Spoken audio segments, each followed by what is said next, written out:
जब हम और आप 23 साल की उम्र में किसी के पीछे गुलाब लेकर दौड़ते हैं या फिर अपने करियर को बनाने के लिए पागल रहते हैं, ठीक उसी उम्र में हमारे देश में एक सदी का महानायक हुआ था जिसने आज़ादी को अपनी दुल्हन और फांसी के फंदे को माशूका बना लिया। जी हाँ, हम आज बात कर रहे हैं शहीद आजम भगत सिंह के बारे में। कौन थे भगत सिंह? बड़ा दिलचस्प सवाल है ये। चलिए आज हम कुछ लोगों से मिलते हैं और उनके विचार भगत सिंह के ऊपर जानते हैं। कौन थे भगत सिंह? एक शहीद आजम जो देश के लिए अपने को कुर्बान कर दिए।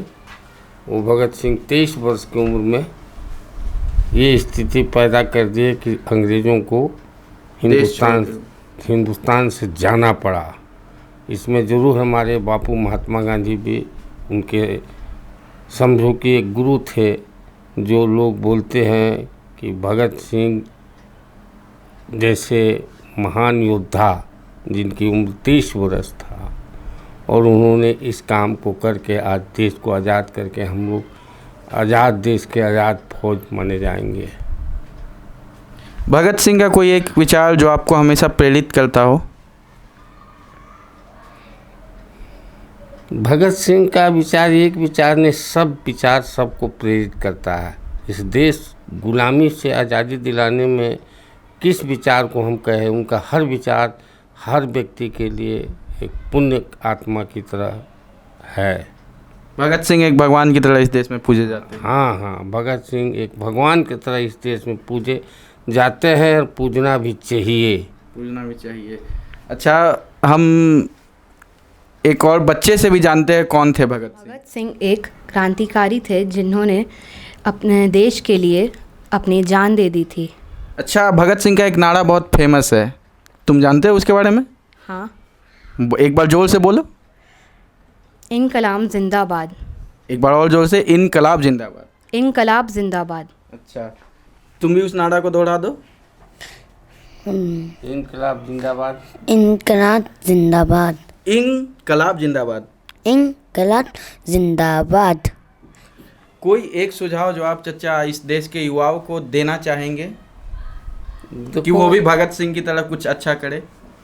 इस देश को बनाने में और आज़ादी दिलाने में जो लोग काम किया वो तो पुण्य आत्मा थे। अब के नौजवानों को भी चाहिए इस देश को विकास करने में उसी तरह का योगदान देकर इस देश को विकास करें।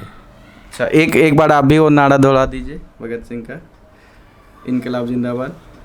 भगत सिंह का नारा था इनकलाब जिंदाबाद। इनकलाब जिंदाबाद।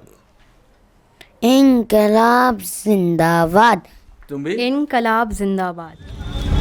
आज शहादत दिवस है, क्यों मनाया जाता है शहादत दिवस? आज के दिन हमारे 3 महान क्रांतिकारी शहीद आजम भगत सिंह, राजगुरु एवं सुखदेव, जिन्होंने अपने प्राणों की आहुति दे दी हमारे देश को स्वतंत्र कराने के लिए, उनके सम्मान के लिए शहीद दिवस मनाया जाता है। हालांकि आज तक उनको ये अस्थाई स्तर पे, राष्ट्रीय स्तर पे शहादत का दर्जा भी नहीं दिया गया है। उनके जो जन्म स्थान है वो पाकिस्तान में पड़ता है। पाकिस्तान सरकार ने उनके लिए थोड़ा सम्मान भी दिखाया है। आज वो लोग अभी ये भगत सिंह के लिए अभी भी वो लोग कर रहे हैं, लेकिन हमारे देश में ऐसा कुछ है नहीं। हमारे जितने क्रांतिकारी शहीद हुए उन लोगों के लिए हमारे देश के राजनेताओं ने कुछ नहीं किया।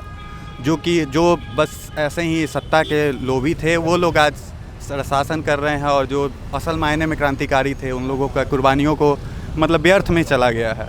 मतलब आपका कहना है कि हम अपने हीरोज़ को भूलते जा रहे हैं? तो एकदम भूलते जा रहे हैं, क्योंकि हमारे हीरोज़ असल मायने में वे हैं, प्रेरणा देते हैं सबको, लेकिन उनको जो मिलना चाहिए था वो मिला नहीं। आज भी उनका परिवार कहीं बर्बाद ही अवस्था में है, और कहाँ देख लीजिए आजकल के राजनेताओं को, वो लोग रोटी सेक रहे हैं बिना मतलब का। अच्छा, ये सब तो हुआ, भगत सिंह का कोई एक विचार जो आपको प्रेरित करता है? भगत सिंह विचारों का एक तरह से खजाना आप मान के चलिए भगत सिंह को। भगत सिंह का बस एक ही लाइन बोलूँगा।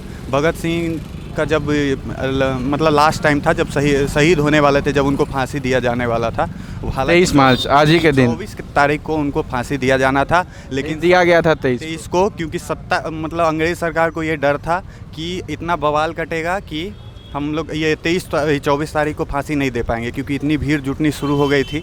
तो फिर उन लोगों ने मतलब हड़बड़ी में उन लोग को ये कर दिया, और उसके बाद में लाशों को जो है बोटी बोटी करके ये किनारे पे फिकवा दिया था, नदी जला दिया था।